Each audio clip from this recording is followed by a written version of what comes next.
Uwe nongrep na West Jaintia Hills District ubatip kertengkum umayo luti ombon na kisnong mukhap laskin block West Jaintia Hills District. Ulayo pdiang iaka Innovative Farmers Award 2025 haka Regional Agriculture Fair balapun long daka Assam Agriculture University Hajorhan.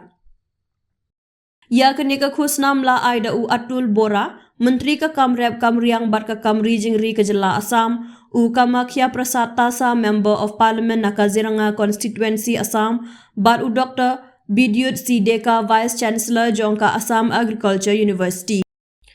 Une unong rep uladon benta banyak trelang bar ka Krishi Vigyan Kendra Jaintia Hills, haki kambaya David ka Kamrep Kamriang bar Kamkong San bar ka Kamri Jingri.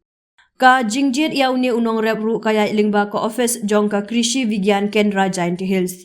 Hakane ka sila senran lang ya umayo luti ombon da u subject matter specialist AHNVT Dr. Rimiki Suchiang, Senior Research Fellow F Sutnga bat UK pasa na KVK Jaintia Hills.